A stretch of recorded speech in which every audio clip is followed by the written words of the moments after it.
What's up, everybody? It's JT Sports. I'm back, you guys, with another video. Before I begin, make sure to like the video and subscribe. I upload NFL videos daily. And also, when you subscribe, you get me one subscriber closer to my goal of 10,000 subscribers. So please like the video and subscribe to the channel. And let's get into it. So I'm here with my NFC East 2019 NFL draft grades. And before I begin, if you just want to see the grade that I gave your team only and don't want to watch the whole video, the link to every grade will be down in the description down below. So you can just go ahead and just skip to whatever team you want to see. So let's get into it. So the first team I have are the New York Giants. So we already know the New York Giants, they reached for Daniel Jones at number 6. Some report coming out talking about the Washington Redskins and the Denver Broncos were reportedly going to draft Daniel Jones. I don't believe that one bit. The New York Giants could have easily got him at 17th. They passed over Dwayne Haskins. Not only did they pass over Dwayne Haskins, even if you felt that Daniel Jones was better than Dwayne Haskins and you didn't want Dwayne Haskins, you passed over Josh freaking Allen, the closest thing that we have to Khalil freaking Mack, and you passed over him. It was so many guys, not even just Josh Allen, so many guys that the New York Giants could have had drafted, and they choose to draft Daniel Jones. Now, if you're able to get over the Daniel Jones pick, they had some pretty solid picks. Dexter Lawrence, who is a big run clogger, clogging up those running lanes. You also had DeAndre Baker, who hasn't allowed a touchdown in 2 seasons during his time at the University of Georgia. You have O'Shane Zimes, who was very productive at Old Dominion. I had a first round grade on him. Julian Love, another good man-to-man corner, had a linebacker out of Wisconsin. Darius Slayton, who didn't really have a production. He had a season ago due to being held back by the Auburn offense. And since he was held back by the Auburn offense, Jared Stidham wasn't able to get him the ball that much because Jared Stidham was also held back by the Auburn play calling and offensive line. And then you have Corey Ballantyne, who has a track background, very good cornerback. He is going to take a little bit of development and patience to develop him because he didn't play Division I college football, so he's going to have to adjust to the speed of the game. And then they selected Chris Slayton, who is an absolute steal. I had a second round grade on him. This guy should be able to contribute right away. Very productive during his time at Syracuse. So the grade I'm going to give the New York Giants is a B minus. Now, if you're able to get over the Daniel Jones pick, which I'm not, this is a very, very good draft. And if it wasn't for Daniel Jones, I would have gave the New York Giants an A minus or A plus. I would have gave them an A something because this is a very good draft. But I mean, I just can't. Every time I just see Daniel Jones, I just get angry.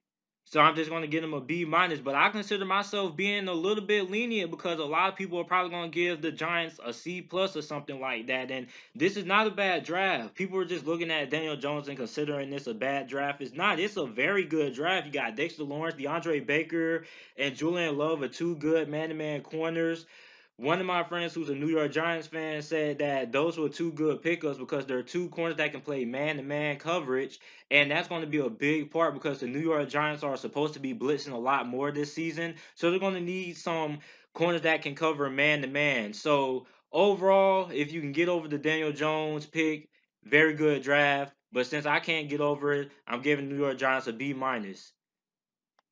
Next up, we have the Philadelphia Eagles. Now, the Philadelphia Eagles, they had a good draft. They selected Andre Dillard. They traded up with the Baltimore Ravens, 25th for the 22nd overall pick. And this guy, I feel, is going to be a very good offensive tackle in the league because, look, this guy didn't allow a lot of sacks during his time for Washington State. And if you're able to not allow a lot of sacks playing in that air raid offense when they drop back to throw the ball like nearly 40, 50 times a game, and you're able to hold your own and not allow a lot of sacks, you're a pretty doggone good offensive lineman because that's very hard to do the way that our air raid offense is set up. Yeah, the ball comes out a little bit quickly sometimes and whatnot, and some of the routes are little check down routes, little short routes or whatnot, but I don't care. Dropping back the pass block 40, 50 times a game going backwards is very, very hard. And I think Andre Dillard is going to be a very good pickup for the Philadelphia Eagles, and I think he's going to be a Pro Bowl caliber player in the NFL for a very, very long time. And then in the second round, they took Miles Sanders. You pair him up with Jordan Howard. I think that's going to be a good 1-2 punch for the Philadelphia Eagles.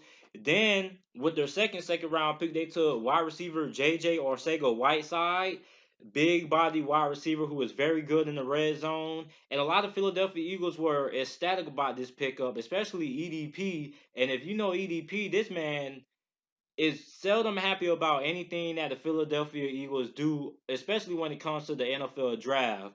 So that was a good pickup there.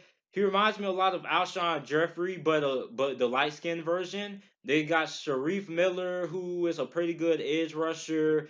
Clayton Thorson, who I felt was held back a lot by Northwestern, and I feel he should have gained a little bit more respect. And I thought I gave him a second round grade because look, Northwestern had no halfbacks. No, well, their starting halfback got a career-ending injury, I believe, and then they have absolutely no wide receivers. The offensive line is below average. I mean, Northwestern's offense was pretty much Clinton Thorson, and he had to work with not really a lot around him, and he took them to the Big Ten championship. So I think he's going to be a pretty solid backup for the Philadelphia Eagles. And the grade I'm going to give them is a B plus. They had a very solid draft, very good draft. They added some offensive line depth to prepare for if Jason Peters retires or if they are not able to re-sign a couple of offensive linemen because they have a couple of offensive linemen who are in their contract years. So I also like the halfback pickup that they got. They got Miles Sanders. Just a very good draft for the Philadelphia Eagles. Next up, we have the Washington Redskins. Now, my Washington Redskins insider told me that a few weeks ago that it's a chance that the Washington Redskins do not have to trade up for a quarterback, that they're most likely should be able to get Dwayne Haskins.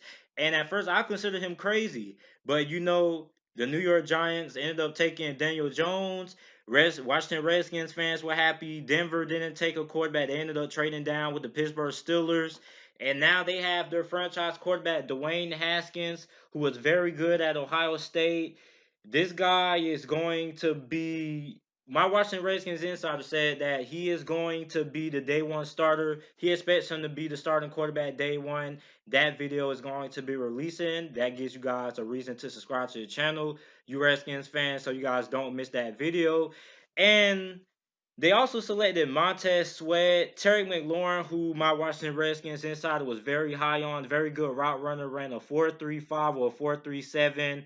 The Bryce Love pickup, I guess they want to change the pace back with Darius Geis and Adrian Peterson, although he has a lingering surgery that he's rehabbing from, so he should be ready to go halfway through training camp. But my Washington Redskins insider said the two picks that he loves the most is Jimmy Moreland, who had 18 interceptions at James Madison University, and Kevin Harmon, who he had the first round grade on. He thinks those two are absolute steals of the draft for the Washington Redskins. So the grade I'm going to give the Washington Redskins is a very good draft for the Washington Redskins. They got a lot of good players for very little value. I mean, look at where they were picking in the draft. I mean, they got Montez Sweat. They traded up for him with the Indianapolis Colts. Got him 26 overall. He's a top 10 talent. You got Terry McLaurin, who is very good. Pick up for a round 3 selection.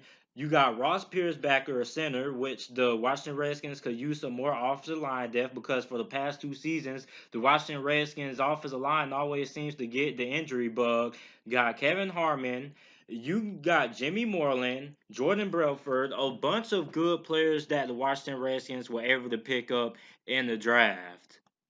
Now, the last thing that we have, the Dallas Cowboys. Now, the Dallas Cowboys didn't have a first round pick, and they didn't have a lot of, well, they had a solid amount of draft picks. They didn't have a first round pick, like I said, but Tristan Hill was their first selection of this year's NFL draft. They selected him 58th overall. He's not a pass rusher. He's more of a run stopper. and he gets a lot of hustle plays, but my biggest concern with him is that he had a dip in production. He only started one game this season, and then after that, he was more of a rotational guy. And I read something about how the Dallas Cowboys made him sign the effort contract or something like that. They also in round three got Connor McGovern, who Jason Garrett was very happy to get. He said that was a steal for them. They also got Tony Parler, who is going to be a very good kick returner slash punt returner. They got the Jackson brothers out of the University of Miami. Michael Jackson is a very tough physical corner. Also, Joe Jackson is a very good defensive end. Donovan Wilson is a sleeper safety out of Texas A&M. Mike Weber, is going to be a very good complement to Ezekiel Elliott and also Jalen Jelks. So the grade I'm going to give the Dallas Cowboys is a B plus. They had a very good draft. Didn't reach for nobody really. They selected everybody in a proper round besides Tristan Hill, who I had a fourth round grade on. But I mean, if they can get some, I think if he can develop, get a little bit more pass rushing skills, become at least a little bit consistent pass rusher. He's already a pretty good run stopper, gets a lot of hustle plays. I think he'll end up being a pretty good player in the NFL. I also like Jalen Jelks a lot. Michael Jackson is going to be a very good corner for the Dallas Cowboys. Overall, very solid draft. And that's it for my NFC East 2019 NFL draft grades. Let me know what you guys think down in the comment section down below. Also, make sure to like the video and subscribe for more NFL content and videos. And thanks for watching.